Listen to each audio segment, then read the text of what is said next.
Bore da, dyma'r myfyrdod ar gyfer Sul Tachwedd y 15fed, gan obeithio bod pawb yn dal yn ddiogel ac yn iach. O Dduw, gofynnwn am dyfendith ar ein hoffrwm o addoliad heddiw eto. Diolch am gael y cyfle i ddangos ein gwerthfawrogiad wrth ofal ohono. Erfyniwn arno ti fwrwd y gysgod anom i gyd yn ystod y myfyrdod yma. Amen. Wel, dwi am ddarllen 2 adnod o benod 9 o Jeremia. Dyma mae'r arglwydd yn ei ddweud. Dylai pobl glyfar ddim brolio i clyfrwch, na'r pwerus ei bod nhw'n bobl bwerus, a ddylai pobl gyfoethog ddim brolio i cyfoeth. Dim ond un peth ddylai pobl frolio amdano, ei bod nhw'n fy nabod i, ac wedi deall mae fi ydy'r arglwydd sy'n llawn cariad, yn deg, ac yn gwneud beth sy'n iawn ar y ddaear. A dwi eisiau bobl wneud yr un fath.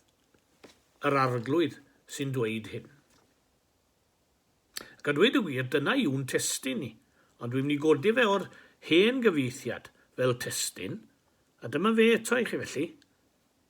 Fel hyn y dywed yr arglwydd, nac ymffrostiad y doeth yn ei ddoethineb, nac ymffrostiad y cryf yn ei gryfder, ac nac ymffrostiad y cyfoethog yn ei gyfoeth. Eithyr y neb a ymffrostiad yn hyn, ei fod yn deall yn ganfad nabod i. Mae my fi yw'r arglwydd a wna drigaredd, barn a chyfiawnder yn y ddaear. Oherwydd yn y rai hynny, yr ymhyfrydais, medd yr arglwydd. Wel, dyna i chi swm a sylwedd yr hyn o't sy'n gan Paul yn ei ail lythyr at y Corinthiad ym mhenod 10.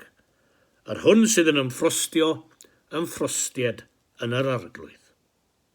Yr hwn sydd yn ymffrostiad yn yr arglwydd. Nawr, mae bob ardal ei hymffrostiwr, ei ffengylwyddgu, os licwch chi, ac ar y cyfan, cymeriadau digon diniwed yw nhw. Oedd hanes am un hen ŵr a fi'n bêl-droediwr da iawn mewn debyg, ac o'na glybiau, megis Arsenal ac Everton ac Aston Villa ar ei ôl meddai fe. A pan ofynnwyd iddo fe pam na arwyddodd e'r clybiau yma, meddai fe, hen Saeson nhw neb yn siarad Cymraeg yna. Go bryn fod hynny wedi stopio neb rhag arwyddo ei glwb mawr. A mae'n hanes am un gymeriad mewn un ardal o'r enw Dafydd Celwydd Gole. Dafydd Celwydd Gole. Mae adroddau hanes amdano fe ei hunan yn yr Amerig, yn achub pobl o dan mewn skyscraper. Stori oedd yn amheus a dweud y llia. Ymffrostwyr, ond yn ddigon diniwed, ac o'r ei llawer o sbri a phleser i eraill wrth wrando arnyn nhw. Ond mae rhywfaint o'r ymffrostiwr yn o'n i gyd yn dose, o'r plentyn i'r oedolyn. Ni gyd yn gallu ymffrostio'n yn plant, yn ei llwyddiant mewn chwaraeon, mewn steddfod, neu ysgol, neu goleg. Ni'n ymffrostio'n yn hardal. Dwi'n cyhoeddi ysblanderau Cwm Gwendraeth ym mhob man, a does dim pentre, fel pentre Drafach i mi. Ni'n ymffrostio yn gwlad, yng Nghymru, rhai yn fwy tair na'i gilydd. Ond o wneud hyn i gyd i eithafion, mi all droi yn ddiflastod ac yn falchder dall. I ni gyd yn gwybod am rai sydd am ganmol i plant i chi trwy'r amser, a rai sydd am ymffrostio ble maen nhw wedi bod ar wyliau. A pan welwn ni'r ymffrostiwr ar yn llwybr, mi drawn ni o'r ffordd lle maen nhw'n diflasu ni. Mae adnodau'r testyn yn dweud am bethau mae dynion yn ymffrostio ynddynt. Doethineb, gallu, cyfoeth. A rhybuddir ni rhag ymffrostio ynddynt. Wedi'r cyfan, pethau digon simsan i ymffrostio ynddynt yw'r rhain. Doethineb, y gallu farnu'n uniawn i roddi cyngor ac arweiniad. Ond fel lithra'r blynyddoedd, mae'r cof yn pallu. A mae pobl yn ame ein gallu i farnu. I ddiflanna mewn amser byr. Cryfder, herio, gwrthsefyll yn gadarn. Ond dyna daw plwco af iechyd, ac fe ddiflanna'r holl gryfder, a wedyn mae'n cael help llaw eraill. Cyfoeth. Wel, dyma beth sy'n gledig. Mae'n mynd a dod mor anwadal a llanw'r môr. Oedd ychydig o gynilion gyda ni ac o'n nhw'n neud eitha da, ond yn sgil yr afiechyd a'r lockdown, mi syrthiodd gwerth ein buddsoddion yn aruthrol. Peidiad neb ac ymffrostio mewn pethau mor wan a sigledig, ac fe gofiwn fod balchder yn cael ei restru fel un o'r 7 pechod marwol. Eto i gyd, parhau yn ymffrostgar y mae dyn. Rhai yn mynd i gredu ni gallu hunain gymaint fel nad oes angen Duw na Christ arnyn nhw, heb sôn am eglwys neu oedfa. Pam felly? Wel, na lle cynta, mae dyn yn falch am nad yw e wedi sylweddoli ei feidroldeb. Hynny yw, dyw dyn ddim wedi sylweddoli i seis. Ond o droi yn llyfr emynau fe gewn un o gwpledu gorau'r iaith Gymraeg, wrth dy draed o disg i mi beth yw i fi a phwy yw i ti. Mi'n dwlu ar y gwpled na. Gymaint o wirionedd yn honna ag unrhyw gwpled am hwnni. Dyn ni ddim wedi sylweddoli ein meidroldeb, ner i ni wedi cael llyged i hynny. Ni'n dieddol y gyfyngu geiriau Salm 103 i ddiwrnod angladd, ond byddai'n dda i gwrando nawr. Dyddi e dyn sydd fel glas welltyn, megis blodeu yn y maes, felly y blodeia e fe. Y gwynt ta drosto, a nac ni bydd mwy mohono, a'i le ni dedwyn ddim mohono ef mwy. Na ddangos yn seis ni'n dyfe. Na, dyn ni ddim yma yn hir i gyd o dyn ni. Chymod, dwi'n edrych nôl dros y 60 mlynedd diwetha ac yn meddwl, beth ydw i wedi gyflawni? Beth ydw i wedi newid neu wella? Dim llawer. Wy'n cofio mynd i weld Nancy fach yn y Gwernllwyn, a byddai'r sgwrs bob tro yn troi at gymanfa Capel Sion. Ond byddai Nancy'n enwi cantorion nad o'n i'n ei hadnabod eb sôn am ei cofio. Mi byddai una'n sôn wrth y genedlaeth nesaf am Bertie Thomas a Dan Jones a May Isaac ac yn y blaen, a byddan nhw'n gofyn i mi pwy yw'r reina. A rhyw ddwrnod bydd rhywun yn dweud, chi'n cofio Gwyn y Mans? A bydd rhywun yn ateb, pwy yw e? Ar ben y wyddfa, mae carreg, ac arni mewn 4 iaith, ceir y geiriau yma. Grwydrin, aros enid, ac ystyria ryfeddodau cread Duw, a byrder dy ddyddiau ar y ddeiar. E wych yn diwe. Grwydrin aros enid, ac ystyria ryfeddodau cread Duw, a byrder dy ddyddiau ar y ddeiar. Pe bydden ni ond yn sylweddoli'n maint, fe ddiflannau'r balchder sydd yn nhw. Ac yna yn ail, mae dyn yn falch am na chafodd olwg ar ei bechod.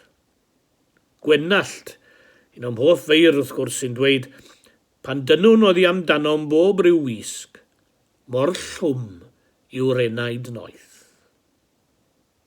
Ni rai da am wisgo lan.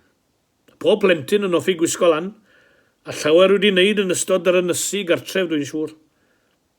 Chi'n cofio nôl i'r cyfnod pan o'n i'n blant, o'n i gyd yn hofo wisgo lan, a rhai yn dal yn falch o esgus i wisgo lan. Ond wrth wisgo lan, fe fydden ni'n cuddio'n hunain, ac fe fyddem yn rhywun arall.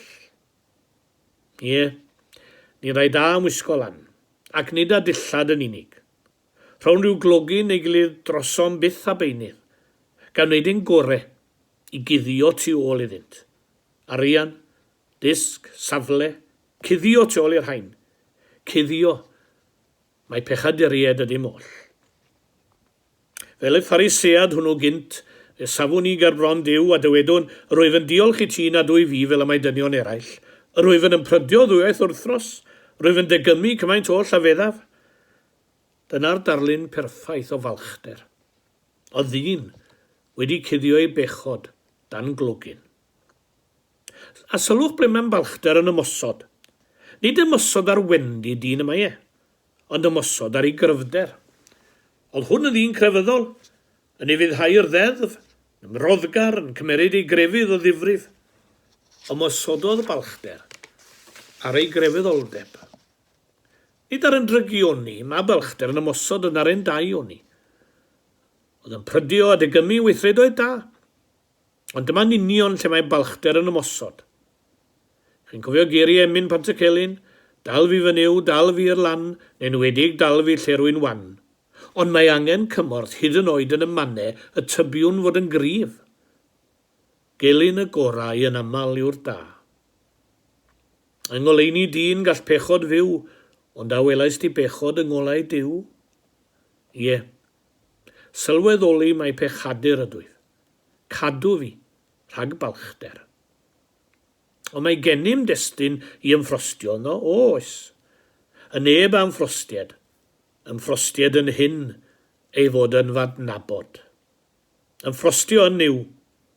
Y Duw yn ôl ein testun sy'n ymyfrydu mewn trigaredd, barn a chyfiawnder. Faint i ni'n boeni am farn a chyfiawnder, ac os yn boenwn a datgan hynny, buan iawn y cyhyddi'r dyn o bregethu politics.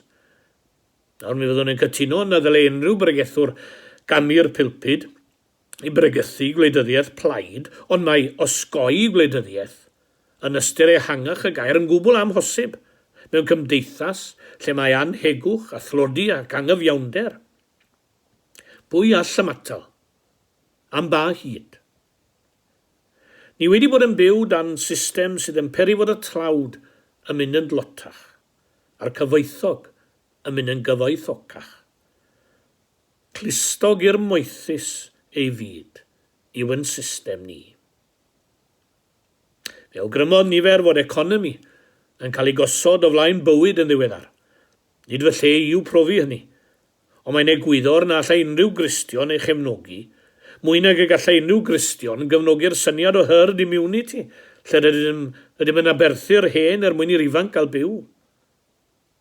Mae Paul yn ei lythyr cyntaf i'r Corinthied yn ei rhabuddio. Yr rhabuddio rhag ymffrostio nid oedd thineb, na'i gallu, na'i safle. Ac oes rhaid ymffrostio, dim ond yn niw y gallwn ymffrostio, ac yn Iesu Grist. Yr hwnna wnaethwyd i ni gan Dduw yn doedd thineb ac yn gyfiawnder ac yn sancteiddrwydd. A phwy ohonom wrth feddwl am yr Iesu na ddywed gyda Pantycelyn, wel ynddo ymffrostia finnau mwy. Ac mae gweddi a dymuniad Isaac Watts gennym yn Gymraeg fel hyn. Na dim ymddiriau trafwy byw, ond yn dangau di fy niw. Dy boenau di at farwol glwy, gaiff fod yn ymffrost i mi mwy. Yr hwn sydd yn ymffrostio, ymffrostied yn yr arglwydd. Mwyn ei enw. Dewch i ni gael gorffen gyda gair o weddi. Gweddiwn. O Dduw dyron erth i ni ymladd anghyfiawnder ble bynnag y bo. Mae yna ryfeloedd anghyfiawn yn ein byd, mae yna dlodi anghyfiawn yn ein byd, ac mae yna ddioddef dianghenraid yn ein cymdeithas. Rho'n erth i ni, wrth i ni geisio goleiod y blant, ac agor ei llygaid i realiti bywyd. Helpa ni wneud iddyn nhw sylweddoli fod yna un all roi nerth iddyn nhw, gweithaf ei sefyllfa fregus. Gwna ni'n offeryn i gario dy neges o faddeiant a chariad brawdol ar draws ein byd. Ond par i ni ddechrau ni'n cymuned a'n cymdeithas yn hunain. Ro'n erth i ni fod yn ostyngedig, a pheidio meddwl ein bod yn well nag eraill. Na di ni fod yn ymffrostgar. Defnyddia ein traed i gerdded yr ail filltir, a'n dwylo i rannu caredigrwydd. Defnyddia ein clistiau o rando cri, a'n llygaid i weld angen. Defnyddia ein genau i sôn amdanat, a'n calonnau i dderbyn dy gariad. Ac o dderbyn y cariad hwnnw gad i ni rannu ymhlith eraill. Gyfynwn hyn yn enw Iesu Grist, ein creu gan nerth. Amen.